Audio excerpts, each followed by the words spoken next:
Greetings, everyone, and welcome to this year's National Cybersecurity Alliance's Data Privacy Week. The theme of the Data Privacy Week for 2024 is Take Control of Your Data. And so I have gathered with me some incredible speakers from around the world. mytCreative LLC is proud to present a data privacy forum for you to learn more about protecting your data, to learn more about security breaches and how we can all make this world a tremendous place because we use technology appropriately. Data Privacy Day commemorates the signing of the first international treaty related to data privacy, the Convention for the Protection of Individuals with regard to automatic processing of personal data on January 28, 1981. This anniversary provides an opportunity for all of us to reflect on why privacy is important. From a business perspective, privacy builds trust, and mytCreative is a company that pledges to be trustworthy to its everyone it serves. And so privacy is important can be seen in three trends that I will quickly mention by the Jason Albert from Information Week. Mr. Albert says that privacy is important can be seen in three trends that he thinks will emerge in 2024. First, he says that we will see increasing regulation both in the US and globally. Secondly, he believes there will be an increasing demand and expectation for transparency around data collection and usage, particularly where AI acts on personal data. And thirdly, he states that we will see an increasing adoption of AI in the employment context. So we will see if those predictions come to pass. But today I am proud to present to you many speakers from around the world. We will begin with Her Excellency Ambassador Dr. Angela Gracey. Welcome to the forum and thank you for presenting to us today. Thank you. Thank you so very much. We are asking that everyone please mute if you're not speaking. Good morning and good morning. I'd like to express my sincere gratitude to Her Excellency Ambassador Dr. Anita Mckaney for her gracious invitation to share on this platform today. I also bring greetings to all the esteemed panel speakers who will be sharing today. And I just want to set my time. My name is Angela Gracey. I am a Peace Ambassador to the United Nations, serving on the leadership team of the African Union 6th region, representing the state of Maryland. I'm also a human resources professional, an author, speaker, humanitarian, and human rights activist, and I bring you greetings. Privacy is a human right. In order to protect your privacy, you have to know your rights. And there are two such laws that govern the protection of our privacy, especially here in the United States. The first is the Privacy Act of 1974, which broadly stated, the purpose of the Privacy Act is to balance the government's need to maintain information about individuals with the rights of individuals to be protected against unwarranted invasions of their privacy, stemming from federal agencies' collection, maintenance, use, and disclosure of personal information. The main goal of the Act is to protect individuals from the willful disclosure of personal information found in government records and that may be shared with third parties. The second act is the Freedom of Information Act, which is similar but slightly different. Generally, this act provides that any person has the right to request access to federal agency records or information, except to the extent that those records are protected from disclosure by certain exemptions or by law enforcement exclusions. In other words, the public has a right to request access to records and information from any government agency. It is often described as the law that keeps citizens in the know about their government. Now, many of us have been victimized by data breaches in government, business, in the retail sectors. My husband and I have been compromised 3 or 4 times in the last 10 years. But we're not the only ones. right? As of December 22nd, 2023, 4,000 new cyber attacks occur every single day. According to an article by the University of North Carolina, cybersecurity is a global priority, and it is also a very lucrative career path. Even with increased attention and infrastructure to protect electronic information, businesses, organizations, and the public have great reasons to be concerned. There's an increasing volume and cybersecurity ventures, who is kind of the major research and watchdog in cybersecurity economy. They estimate that businesses will spend more than $1 trillion on cybersecurity between 2017 and 2021. Since 2013, there have been 3,809.5 records stolen from breaches every single day, 158.7 thousand per hour, 2,645 every minute, and 44 every second of every day. Those are amazing statistics. 95% of those breaches come from only three industries. That's the government, retail, and technology. And it's not because they're negligent or careless in keeping their records. It's just that they're the major ones that are targeted because they have the highest level of personal identifying information, called PII, personally identifying information, contained in their records. They have the highest level, so they're the major targets. It's important that we protect our identity and our data because it's important that we protect our personal identifiable information because it is tied to our identity, our wealth, our property, and our reputation. So here's some really important things that you need to know about protecting yourself. First of all, you need to read privacy policies. I want to encourage everyone to read the privacy policies on the platforms in which you engage the most. Most of the time we don't read them. We see all of that small print and our eyes just cross and we don't want to read it. But we need to understand how people are using our data, what they're doing with it, so that we can govern ourselves accordingly. Disclaimers are another tool that we can use to protect data and who sees what.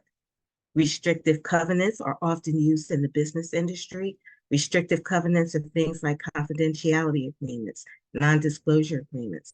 Those kind of documents help to protect who sees what and what information is disclosed and what information should be protected. I'm a human resources professional, and so in my work, you never release personal identifying information, not without a court order, a warrant, or the employee's permission. So we need to make sure as business people that we are protecting people's PII that's in our possession. People are trusting us to keep their information safe. And so if you don't have a privacy policy for your business or something that lets people know how you're using their data, you should absolutely adopt one. Cyber tools. VPN is an excellent cyber tool to use. It's called the Virtual Private Network. Companies use them worldwide so that their employees, especially with the advent of the pandemic, many people came home to work, and those virtual private networks were how they protected their information and protected the work that they're working on. And so they used their company's VPN, but now they have VPN software that private citizens can use. My husband and I have a VPN software that we use to protect our work and protect what we're sharing while we're online. Two-step verifications are very important. I know they're a nuisance, but we need to do it. Using facial and finger recognition on things, I use the fingerprint and the facial on especially on financial apps and things like that. Use those protections, those layers of protection. They are there for a reason. Since the United States has been breached so many times by China and other adversaries or opponents that we have, and we've been breached a number of times. We cannot depend on the government to protect us. We have to participate. So use those passwords. I know we don't want to think about having to save yet another password, right? But I'm telling you, change your passwords often. Don't just let them go for months and months and months and months and months. You need to change your passwords frequently, like every 30 days. Use your own personal hotspot. Do not use public Wi-Fi. Use your own personal hotspot on your phone. If you don't know how to use it, call your provider, get to to the Apple store or whatever, and find out how to use your own personal hotspot. When it comes to communications like unknown emails and texts, don't answer things that you don't recognize, that you don't know where they came from, right? There's some features in email. There's a spam folder. There's a whitelist, a blacklist. Listen, those things are there to protect us.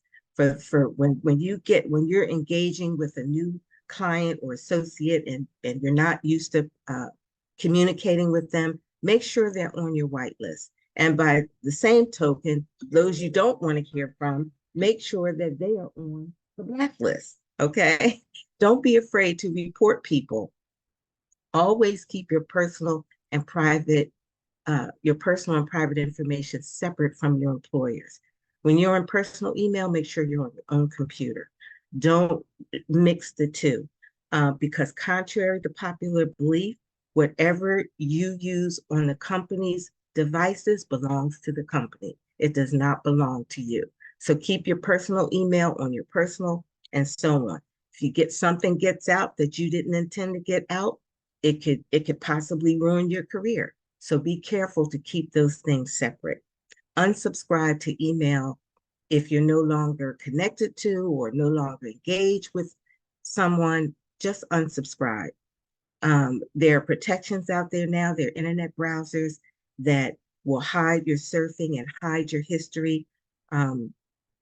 There's a couple of them out there. Most of us are familiar with a couple of them, but I don't want to mention names because I'm not here to promote anyone in particular. I just want you to know that you can use other browsers that will protect and keep people from tracking you and tracking what you're doing. When you're sharing on social media, please only share with your friends only, not with the public. Only share with your connections and watch what you share. Right now, with the advent of AI, we heard Dr. Mckaney mention, with AI now, people can pirate your information. They can pirate your image. They can pirate your logos, your images, and those things. And right now in the beginning is so new, we may not know what's real and what's fake. So we really have to be diligent about that because people can use your likeness. So there's some things that actually the Lord brought to my attention this morning and that he wants me to mention. Check your credit report often. Make sure there's no outdated or misinformation on there. Check your bank statements regularly. Sometimes people can sneak in charges by only using one or two charges at a time, and you might not even notice it if you're not looking. So make sure you check those things. One thing that happened to me and my husband, somebody filed our tax return behind our backs in an attempt to get our tax refund for themselves. So be vigilant about those things. Go on Google and just Google your name every once in a while. Just Google your name and see what comes up. Sometimes there's information and things out there that's not true, and you want to get out there and get ahead of it. When you're on social media, put your name in the search. See if anybody has duplicated your account anywhere. These are important ways in which we can be vigilant and watch out for what we're doing. Just in closing, Taylor Swift just recently in the news is furious because somebody using AI had published some sexually explicit pictures about her. And they just simply were manufactured. It was not true. And she's all in an uproar. And I would be too. So we want to be careful about where we put our images, what we're sharing about our location and things, because people can easily pirate and take advantage of our intellectual property. And again, this is tied to your business and to your livelihood. It's happening so fast that we don't really have new legislation right now to govern these things. So we really have to be vigilant. So I just want to say to you in closing, be careful, be diligent, be sober, and also be vigilant. Be safe out there. Have a great day. Thank you so much, Dr. Angela Gracey. What an incredible amount of information she shared with us about personal identifiable information, policy privacies, non-disclosure agreements, especially for businesses, getting your own VPN, multi-factor authentication, lots of cyber tools that you mentioned, and even using your own personal hotspot instead of public ones. Great information. Thank you so very much for presenting with us today. Next, we will hear from Ambassador Ene Sarah Onebe. Welcome to the forum. We are glad to have you here. Thank you for having me. Just like she said, my name is Ede Sarah Onebe.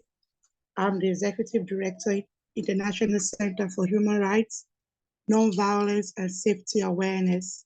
So awareness creation is key to is key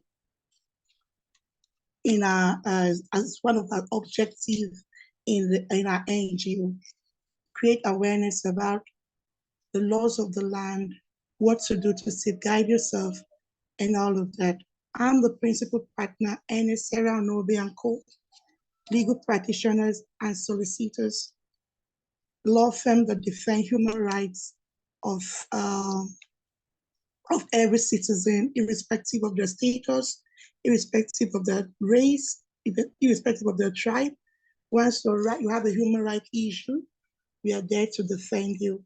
I'm a humanitarian and human rights activist, human rights educator, a security expert, and public commentator. I'm happy to be here today to talk about data privacy and fundamental human rights, data privacy and human rights protection in Nigeria. What is privacy? Privacy is a state of being free from unwanted and undue intrusion or disturbance in one's private life or affairs, freedom to be let alone. The world has become a global village, and that has made us to give up our rights to privacy, either intentionally or unintentionally. Sometimes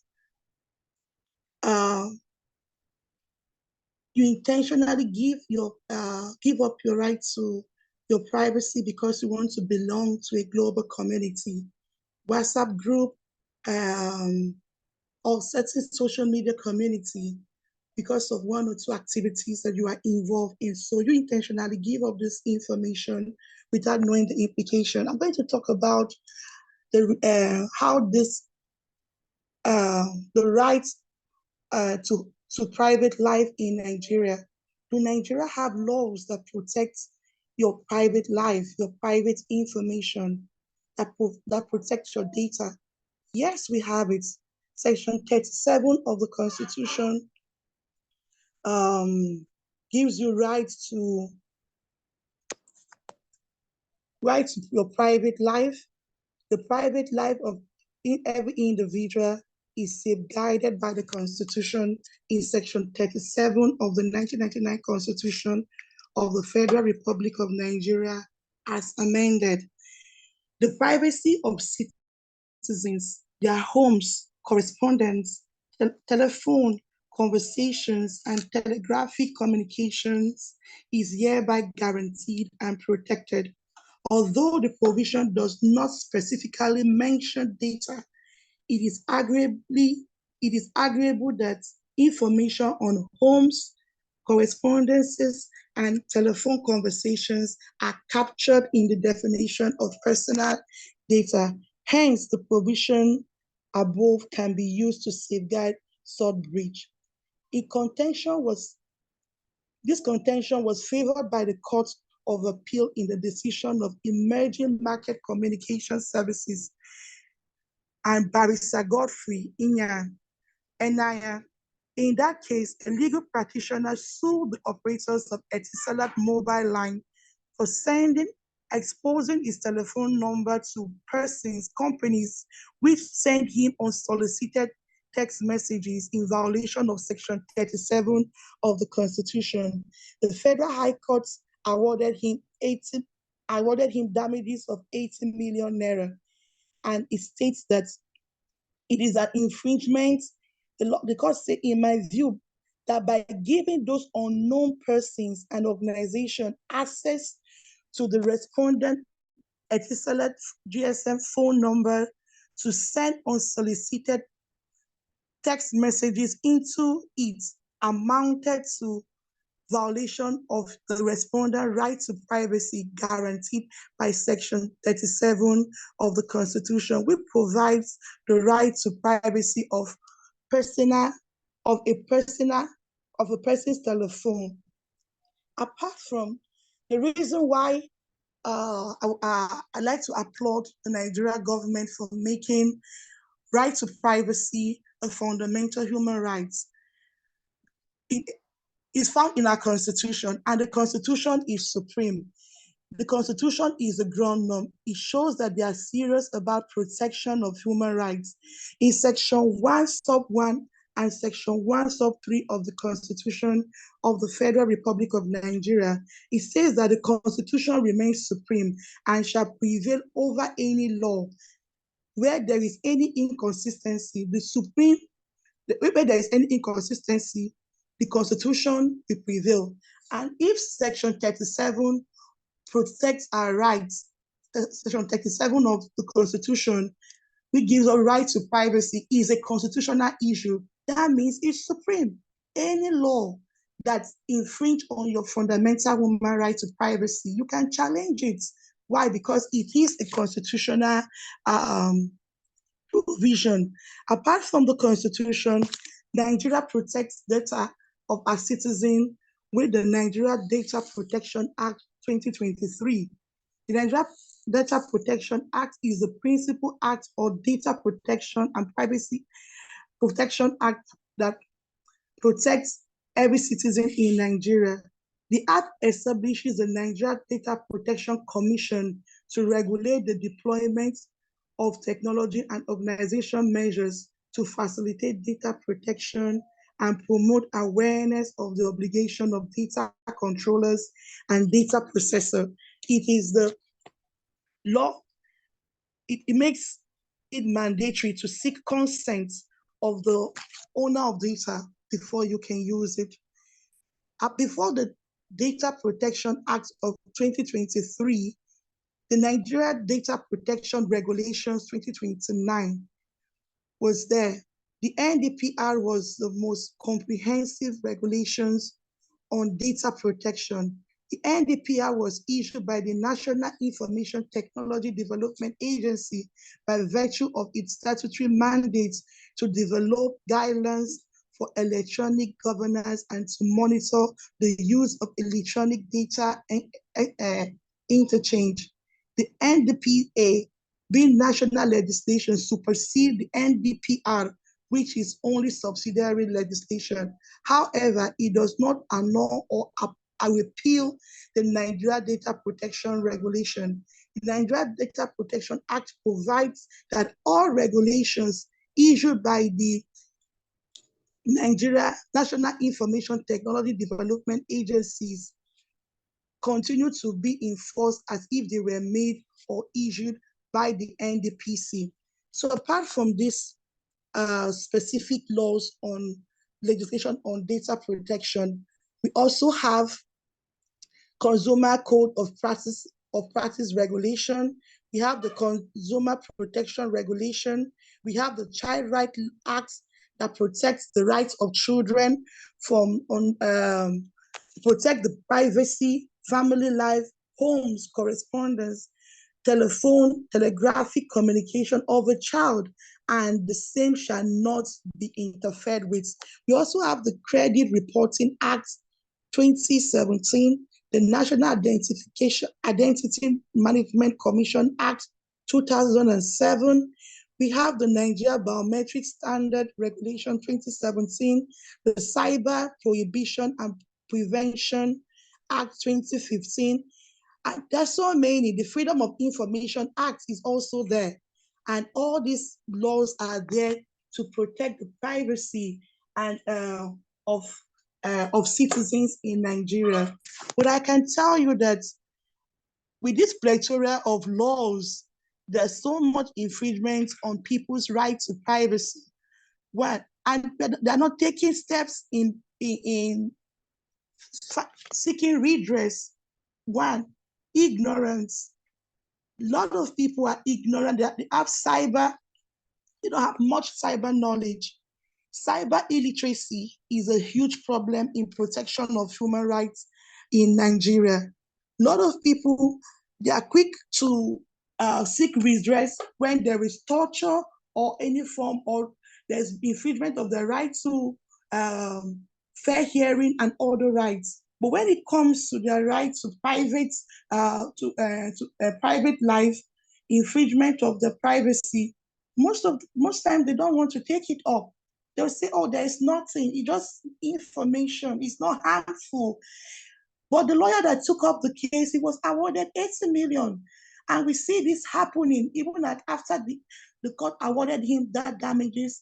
I'm still receiving, a lot of people are still receiving unsolicited messages on their phone. The data are being shared without their consent. Why are they not taking it up? When they don't even see the ignorant of these laws. And you can see the laws I read about, talk about now, there are over 10 laws, acts that protect our right to data. Nigeria is over-legislated when it comes to data protection. So much laws to protect people's privacy, but they don't care about it. One, our courts, most people don't want to go to court to seek redress. They say, "Oh, it will take time. There's nothing to it. Oh, you shared my photograph without my consent." Nothing. It has not harmed me. Even if it harmed me, that's fine. I've moved on. So beyond protection of the law, people need, all laws are dead. It's enforcement that breathe life to laws. So the laws are very, the provisions are very apt, but we are still seeing government is still infringing on people's right to privacy. During the last election in Nigeria, so many people received messages from people that they don't know. I know that the opposition leader, Mr. Peter Obi, his conversation with one Bishop David Oyedepo was recorded and released. That is an infringement of his rights to privacy. He had private conversation with the bishop, but it went viral. Up till now, he has not sued. He has not sued government for infringing on his rights to privacy. So beyond all this law, unless citizens own the law and demand that their right to privacy should be protected, these laws will just be there and we'll continue to see all sorts of infringement of their private conversation, their private information, every now and then. So I think my take here is, as a human rights activist in Nigeria, is there's a clarion call on communities of human rights and CSO to create more awareness and inform the people of the right to protect their rights. Many a times I've received several complaints of people's accounts being hacked. And when you ask them what happened, you say, "Oh, somebody called me from the bank. He said, I'm calling you from the bank. Can you give me your BVN?" And I gave the BVN because he said he's calling from the bank. They are too trustworthy. They are not vigilant. The professor just told us that we need to be vigilant. Don't just give information anyhow. But in this part of the world, we like communication. We like communal living. Everybody seems to be a friend to you. You just want to be friendly. You feel if I don't give you information, I'll be your enemy. I don't want to be your enemy. So once you ask me of my name, I'll tell you my name, the name of my children, the name of my husband. We just give information without knowing the value that information is gold. Information is currency. There is a value to information. So until our people in the part of this world begin to place high premium on their personal data, violators will continue to go scot-free. I don't want to take your time. Thank you very much for having me. Thank you, Ambassador. An excellent presentation of the awareness of many, many legal implications of data privacy and human rights in Nigeria. Thank you so much for what you do. Thank you for that amazing overview of the Data Protection Act of 2023, the legislation and protections that Nigeria is legislating for Thank you for children, the having Freedom me. of Information Act. Incredible overview. Thank you so very much. So now we will hear from Dr. Shaleen Das, who is coming to us from India. You are welcome to present. Thank you for being here today.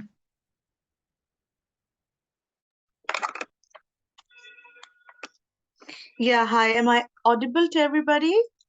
Yes, you are. Thank you. Hello to everyone. Namaste and greetings all the way from India, and happy Republic Day to everybody. Last day in India, we just celebrated Republic Day, so wishing you all happy Republic Day. Wow. Many Happy thanks. Republic Day. Thank you. So, Namaste. Namaste, Dr. Anisara. And it's first of all, many thanks to Dr. Anita Mckaney for organizing this amazing show on data privacy, where we are, spreading awareness worldwide, so that people will come to know and they will save their life. And again, I'm really honored to share this panel with the, excellent speakers all the way from US, Nigeria, namaste to Dr. Pamela, namaste to Dr. Angela, namaste to Dr. Sarah, Dr. Brooks, and Chaplain James. So I'm starting Namaste. I'm starting my uh, viewpoints and journey, like what I have been doing in India. I'm Shaleen, Dr. Shaleen, the youth empowerment speaker, human rights trainer, lecturer, and even trainer for human resource management, anti-human trafficking consultant, and human rights consultant and activist also with Youth for Human Rights International, which is based in Los Angeles. We have this group in 190 countries. I'm the brand ambassador for Youth for Human Rights, Washington, D.C. of India, and country director for Guardians of Human Rights, Florida Foundation. And I'm a human rights lecturer worldwide, even in lots of universities in Kolkata, in India, teaching everywhere and teaching all the young minds regarding their fundamental rights. So sharing my journey, talking about today's session on data privacy, my topic is cybercrime. How I can see that cybercrime is taking place and how they are changing young mind lives. So talking about how cyber crimes starts and what is cybercrime is illegal activity happens like online harassment, stalking, or bullying, and even one more, sextortion and voice cloning, which is happening nowadays in India, and where I have a lot of victims with me who have, gone through this kind of uh, in his act. Uh, like people are calling, hackers are calling, and they're just telling that, hey, we found a drug in the custom, and it was inside your bag. So here we are. Police, we are calling from police station. Please come up and take your bag. But no, it's just a totally fraud game. They are the rackets. They're the hackers who are just calling and telling people they're getting scared, and then they're sending money, or else physically they're going there and getting into trap. This was one incident. And again, uh, during COVID time, like in pandemic, we all know that lots of people lost their jobs. So hackers only had the intention how to, attack them through online, because the whole world was closed down, but only one forum was open, that is online. social medias like Facebook, Instagram, WhatsApp, many more. So that's how they used to target the people. Even they used to showcase in the cybercrime, hey, you got a job from this company. We are the one who is hiring you. So you got your selection. Please send this money for this registration. And then they send the money, and from the whole year, savings from their account just gone in vain. And this is really happening, and I don't know whether you people are aware or not. Like nowadays, oh, like in India, being Indian, we have one identity, having our like voter cards or other cards, that yes, we are the citizen. So we have the other cards. And even fake people, fraud people are taking those other cards numbers and taking all your details from the bank and information, and somehow they're targeting people in that way also. Even recent case happened in news channel, I have witnessed it. So this how things are happening. And then uh, especially awareness for young people. Recently, last day case in Bombay, a young child, I won't like young adults, got a she got to know a guy from Instagram. They were dating, they were talking, they're friends. The guy called her up that, hey, come and meet me. She went to to meet him, and then later the guy raped him. So that's how things are happening also. Like, so it's this forum is an eye opening forum for everybody whosoever is watching us, listening us, so that uh, people should not find their love on social media, because now a lot of fake and fraud people are there. They're into human trafficking, sex trafficking, child pornography, lot of things, and even sextortion, the topic which I said few minutes ago. Sextortion, it's all about Dr. Angela, Dr. Sarah, Dr. Anita. Like, it's a fake app, like where camera is just featured in that app. When somebody is calling you in a video call, when you receive the video call, your body is coming totally naked. So that's sextortion.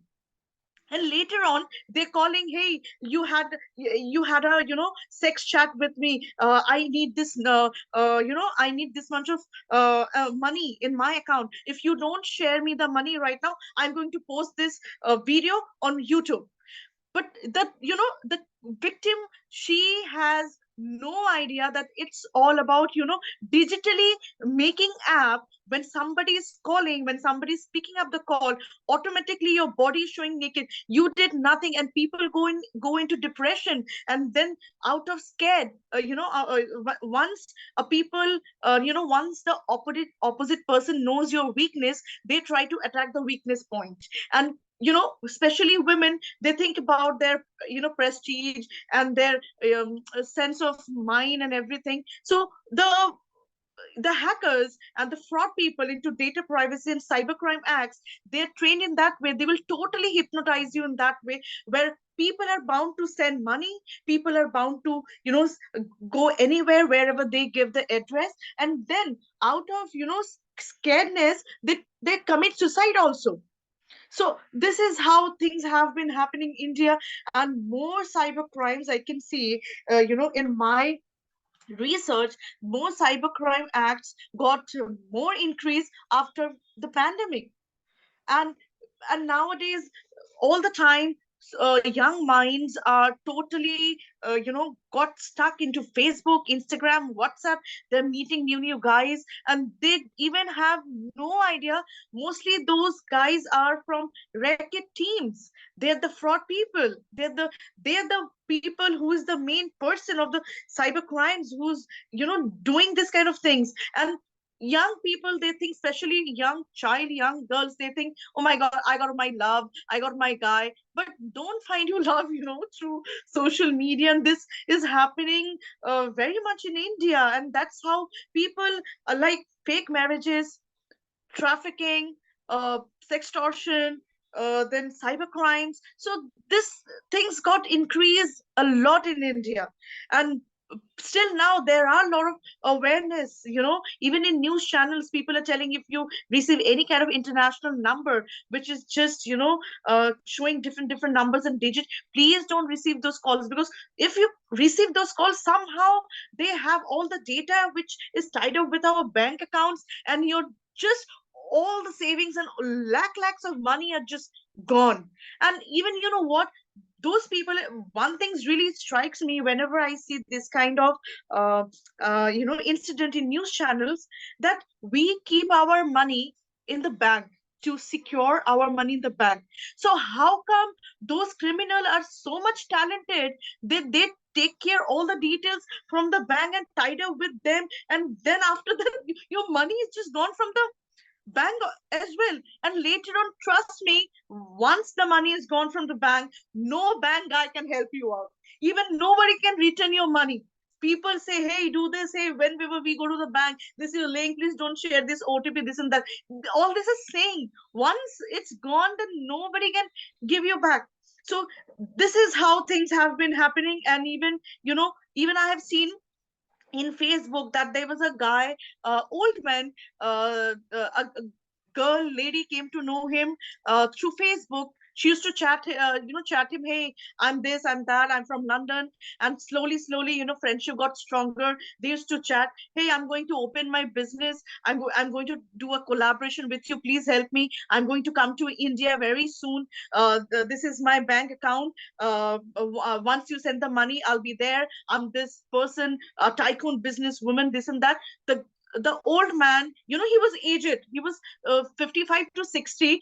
He trusted that woman, and then shared all the bank details, and the women racket took all his money and just gone out of the Facebook and everything. And no one even could find her, that she was from where, what was her backgrounds, all these things. So these things are really increasing a lot.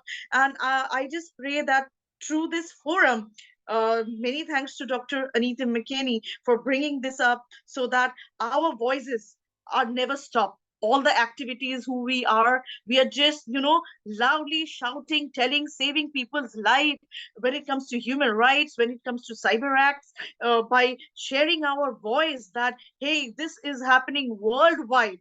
So please be aware, and please have some idea before meeting anybody, before talking to anybody. Please don't share your home address also, unless you are sure that that guy is genuine, you are this, you are that. Because always women should have sixth sense and IQ, that before I share my details, I would love to see the guy address, I would love to see the guy home, I would love to meet the guy's parents, where he comes from, what's his background. Okay, fine, he's telling me he loves me, he wants to marry me. But before that, I'll be clever. I will take out all the data that he's telling, hey, I work here. I'll go to his office to check whether he works or not, whether he in that office he works or not, what he does, what's the guarantee. You won't believe, Dr. Angela, you won't believe, Dr. Anita, Dr. Brooks. I have been doing this for the last 15 years.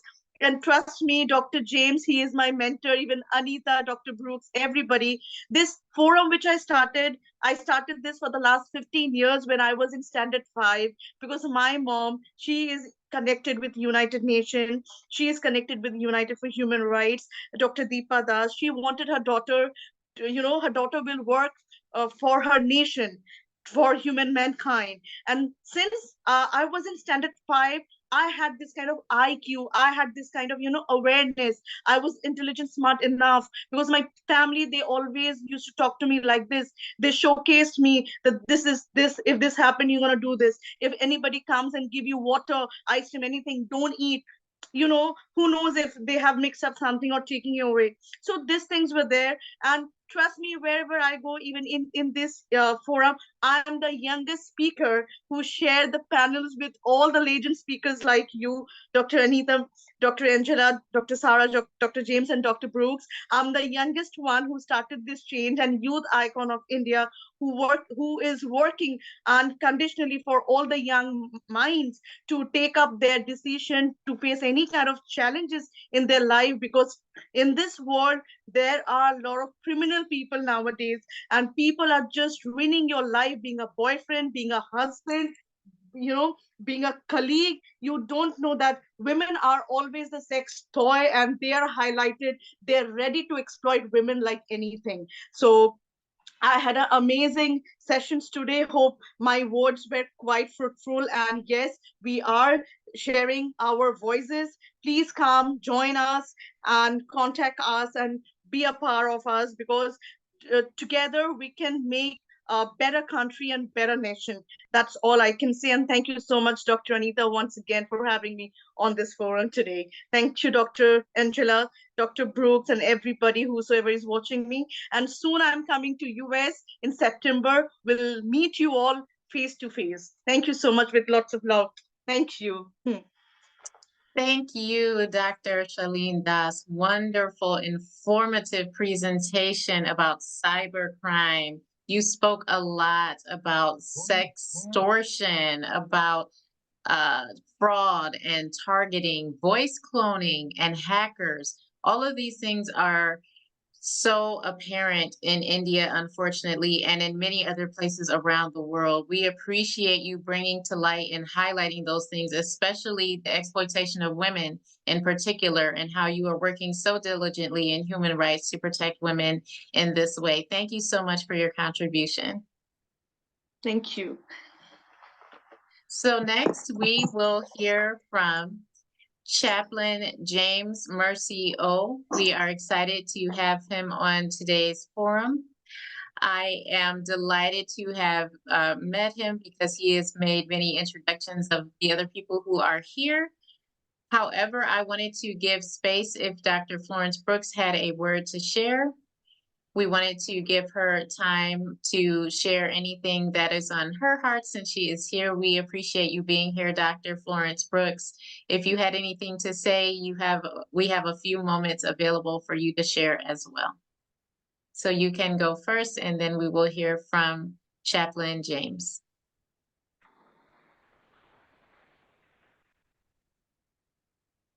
Okay. So since I'm not hearing you, I'm assuming we are good, and we will pass the mic to Chaplain James Mercy O from Nigeria. Welcome, sir. We're glad that you are here with us today. Please introduce yourself and share your topic.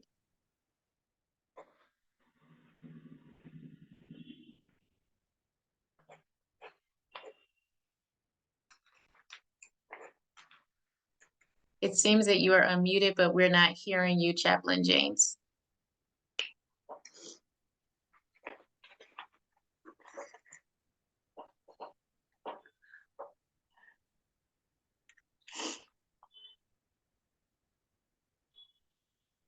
Okay, well, hopefully we are not having any connectivity issues. But if anyone has any questions or comments about any of the presentations, we will take those, and then we will finally hear from Her Excellency Ambassador Dr. Pamela Bynum. So if anyone has any comments of the previous presentations, now is a good time to share.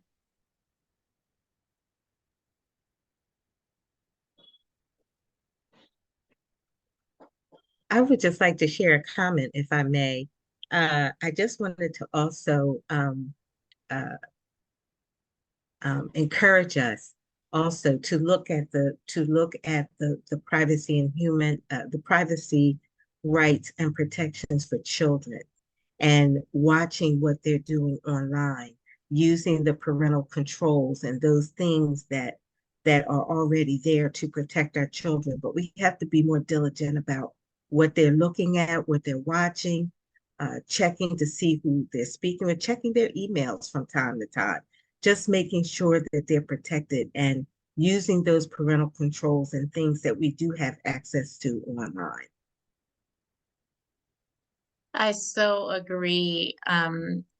There are certain individuals that are more prone to cybercrime, more likely to be exploited, including children. Yes. I know Dr. Shaleen Das did mention about how many children, unfortunately, are not being supervised and therefore are prone to being exploited And a lot of times just something simple like sharing what school you go to Right. could open a major door to crime, to sex trafficking, to human trafficking, things of that nature. And so it's amazing how many cyber crimes and data privacy breaches are connected oftentimes. And so we do have to be very careful about those types of things. And so, unfortunately, children are vulnerable, women are vulnerable, and just anyone who is Yes. ignorant of data Right. privacy and how these things should take place. So we appreciate all of the advice that has been shared Yes. today and all of the ways that we can help prevent these tragedies from happening, right? Having multi-factor authorization, making sure that we read our data privacy policies. It can be so long and lengthy, but it is worth it to prevent, the fraud and to prevent things like cloning and hackers and the apps that Dr. Shaleen Das mentioned, which I was not even aware. So I loved how, it was shared that information is currency, right? From Ambassador N.S. Sarah Unobe Esquire. So things like this are very important for us to be aware of and to share. And so that's why forums like this one are here today to share this information and to make people aware. So without further ado, I want to introduce Her Excellency Ambassador Dr. Pamela Bynum from mytCreative LLC, who is the Chief Technical Officer of the company. We thank you, welcome you to the forum, and we appreciate anything you have to share with us today.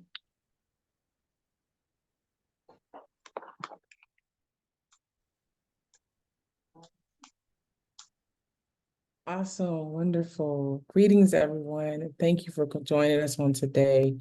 And give me a moment here just to share the screen.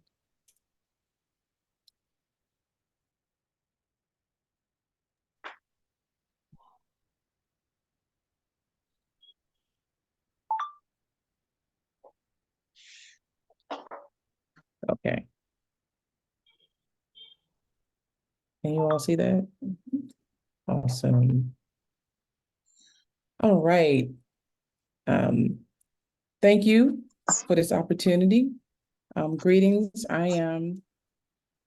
Is it blocking the screen? Everything's good. Okay. Greetings, everyone. I am Dr. Pamela Bynum, and I am a Peace Ambassador to the UN and a digital solutions developer for mytCreative, where we believe in advancing future generations of digital creative minds. I'm the founder, and I serve as a digital solutions developer. Here we go. Just a little bit about who I am. I am a problem solver, computer scientist, church leader, humanitarian, and I use technology to develop solutions and teach others how to develop problem-solving skills through technology. At mytCreative, we firmly believe that there is a floor, but there is no ceiling.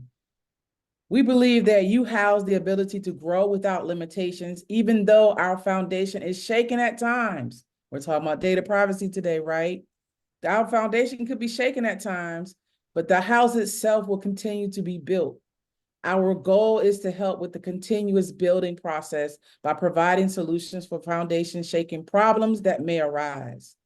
Our mission is to provide an inclusive space where your curiosity becomes your strength and technology your tool for transformation. So as we're talking about data privacy today, I'm coming from my space in web development, data privacy in web development. Adherence to web security and privacy standards and guidelines, following widely accepted and recommended standards and guidelines by organizations such as OWASP, NIST, GDPR, ISO IEC, the 27001 standard, the PCI DSS, W3C, and CIS can significantly improve your web security and privacy skills. These organizations set the guidelines that provide best practices, principles, and techniques for developing secure and privacy-friendly web applications. When it comes to secure admin login, you want to have an admin login URL for your organization or website. Changing that changing that login to something other than the default can help protect your website or your application from automated attacks and hijacking attempts. The use of HTTPS and SSL. This is in place to secure your communication between the client and the server that can prevent data interruption during transmission. Managing sessions and cookies. Proper management of sessions and cookies can prevent session hijacking, cookie theft, that information where a little bit of data about you as you travel across the internet is being stored or tracked. These sessions can help protect that. This involves using secure and HTTP-only cookies, setting expiration dates, and using encryption and hashing for sensitive data. Make sure you stick to minimum data collection. Collecting only the necessary data from users can reduce the potential impact of data breaches. This involves clearly communicating to users what data you are collecting and who it will be shared with and how it will be used. Responsible use of data. Using the collected data responsibly means not using it irresponsibly. Users must be given a chance to consent to your terms of data usage, have access to all their data that you are storing, and delete it if they no longer wish for you to have it. Careful management of third-party resources. Your site will likely use a third-party resource. Any third-party resource you allow onto your site potentially has the same power as your own resources. Therefore, it is crucial to audit all the third-party resources you use on your site. Make sure you know what data they are collecting, what requests they are making, and to whom and to what privacy policies they have in place. Use of browser features. The use of browser features, especially modern browsers, have features to protect users' privacy on the web. Developers should educate their site users in good practices and be in a position to enforce them. So in short, I know there was a lot of technical terms, but it's important for us to understand that in the space that we deal with a lot of data, the things that we're interacting with, our devices, there is a person on the other side that has to create and put these standards in place so that we can ensure that our data is secure from one side on the back end and to the front end where we are as users. So I didn't want us to leave today without making sure I made the statement that in the back end, it is important to also be thinking future forward about how a person is interacting with your website or with your device or with you online in any way, so that we can help protect data on the other side as you're working to put practices in place to protect data, your data privacy for yourself. Thank you. Wow, what a tremendous presentation from Her Excellency Ambassador Dr. Pamela Bynum. Thank you so much for sharing your expertise with us today as a front-end web developer and all the things that you do for mytCreative. So we are wrapping up today's presentation, and I just want to say a big thank you to all of you. Thank you so much for being here. Thank you so much for sharing your personal experiences with data privacy, for celebrating the fact that we can make a difference and we can share this information with others so that they can be safe online. They can be protected, and that we can ensure that we do have data privacy for the future. And so we are so thankful and grateful for policies that enable us to interact safely online, and for us to ensure that in the future we can continue to enjoy technology. Many people find it to be difficult, have issues with technology. People say you love it or you hate it, but it is like money. It's a currency. It's something that is to be used for good or for evil. And so we are hoping that people choose to use it for good. Thank you for joining us today. And yes, to answer some of the questions that are coming to me, this presentation will be available in the future for you to share, and we want you to. We want you to share it with everyone that you know who uses digital data, who is online, and who is concerned about data breaches, insecurities, exploitation of persons. We want to make sure that this is readily available to anyone who seeks information on these topics. Thank you for joining mytCreative as we have presented for today's Data Privacy Forum. Thank you and goodbye.